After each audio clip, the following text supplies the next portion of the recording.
All right, what's going on? It's Bobby Skinner talking football. And this week we're going to break down Micah Parsons. Now, he played edge. DeMarcus Lawrence got an injury. Now, the Cowboys, they moved Micah Parsons to edge, outside linebacker, defensive end, whatever you want to call it.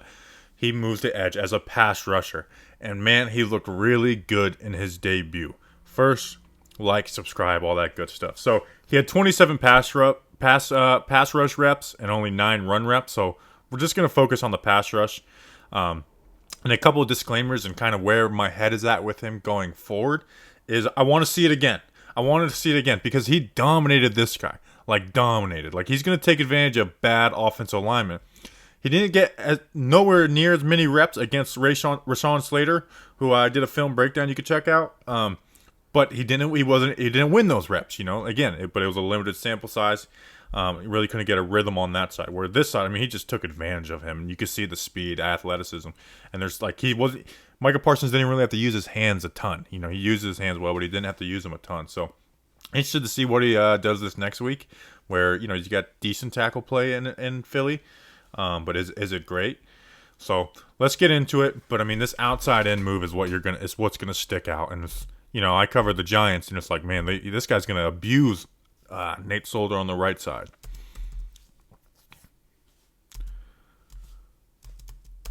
So you see the speed initially. Bam. You have this right tackle opening his hips. Immediately. So a lot of guys at this point, like, he opens his hips. They run around the corner. Live to fight the next play. Parsons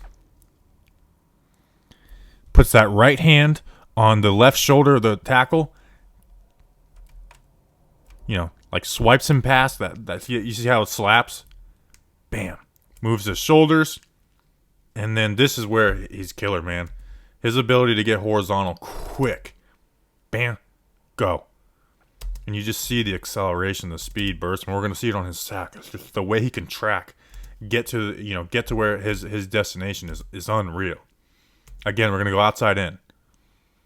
This is the stuff, like, you don't see tackles in the NFL get beat inside like this consistently. Get him started upfield, opens up his hips early, and again, this is bad right tackle play, so, take with a grain of salt, but still. Again, speed upfield, that ability to stop and that agility, right hand slap, left hand rip through. And now you're forcing Herbert out of the pocket. Now, Herbert makes a good play, but, you're getting him out of the pocket. Like, he did his job on that play, unless he's going outside of the contain where they told him to. Again, outside in. This isn't even bad. This one is like the tackle does a decent job on this set. Now, he's slow to power down. So watch the left hand. Rip through under that left arm of 74. Gets held. He's being held right now.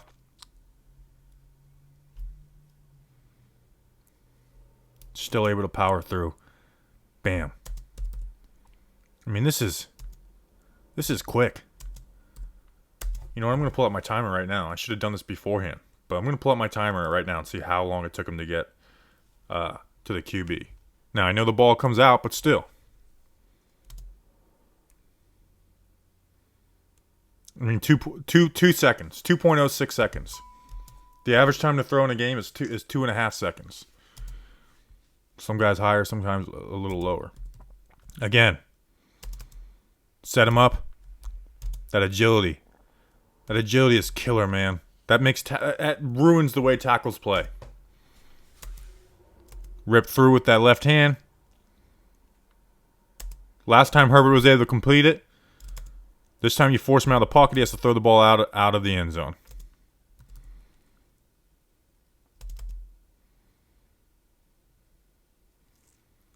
With the QB that is maybe not as mobile as Herbert. I know most QBs are mobile now, but that turns into a sack. Now, he goes outside in on this one. I would like him. It's not bad.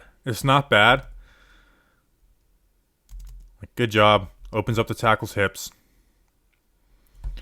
I'd like him to see him trying, like, you've got to pass to the QB. Like, and you see the agility on the outside in. I would like to see him, because you see at this point, he's like, all right, I'm going back inside. Bend this edge, and you'll see he has the ability to do it. Now, he does a good job on this. Now, the guard's able to come help.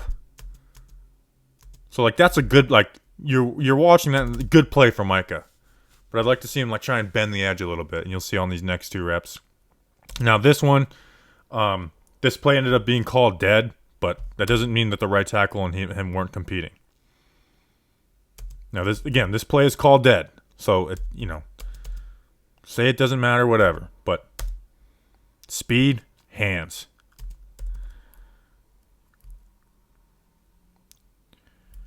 Right tackle goes for the punch. Uses the left hand to swipe. Right hand to knock him down. And then bend. Look at that bend. Look how low he is to the ground, and then get down the line. Get down the line. Again, play doesn't count, but still. Like, that's a good play. Here's a play that does count.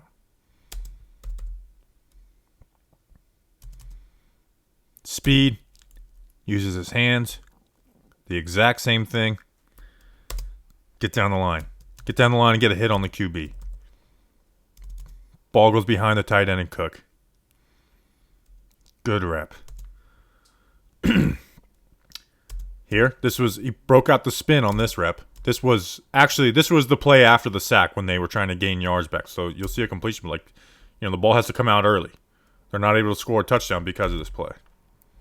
Because of him. I mean, you don't really see defensive ends spin a ton anymore. Or if you do, it's not that effective. But he's got his hips open.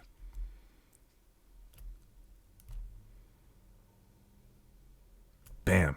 Right in the path to the QB. Right into the path of the QB. Now, on this one, this is his tracking ability. This isn't some great pass rush move. Like, good job. You got the play action. You've got the puller. You get inside. Like, that's what you're taught if they were running the ball. You get inside and you spill. It's a pass. Okay. Don't quit on a play. Don't quit on a play. And just watch his ability to track. I mean, that speed just shows up. There's a reason that this play ends up like this. Now, they call it a sack. They call it, the play being dead. But even if you want to complain about this being called a sack, it's intentional grounding anyways. So now he gets, and I would like guys to get the credit for the sack on these intentional grounding plays, because that's where the penalty ends up. Just that ability to track. Now, here's where you can critique.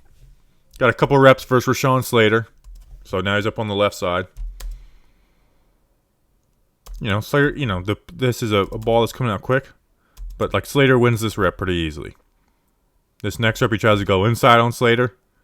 Slater's able to, to stun him with that punch. Loses his footing. Slater powers down. Gets the rep. So,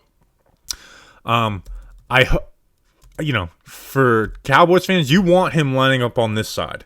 And part of that is the way that he wins his pass rush moves is that outside in move. Because you saw it when he was doing it over here, Herbert was getting outside the pocket. You get outside in on these plays, the QB doesn't see it. I mean, it's just the nature of the blind side. So, now Rashawn Slater, go watch the film breakdown week 1. He shut down Montez Sweat and Chase Young. So I don't think him losing on his 5 or 6 reps versus Rashawn Slater should say, oh, nope, see, he was just taking advantage of a bad player. Because you know what? Like, I haven't seen a right tackle get beat like that in a while. Consistently beat like that outside in. And again, he only had limited reps. Like, we went through like 7 reps where he beat him, and he probably only had 20 reps against him. So I mean, he was awesome this week. Cowboys fans, I don't think it's crazy to say maybe he should stay at this spot permanently, especially when you have Van Der Esch and Jalen Smith. So if you like the video, subscribe. There'll be more stuff coming out on the channel, whether it's Cowboys related or not. There will be other Cowboys stuff. So appreciate you guys. See you on the next one. Until then, let's go football. I usually say on my Giants channel, let's go Big Blue, so I don't know how to close it. So let's go football and let's go film.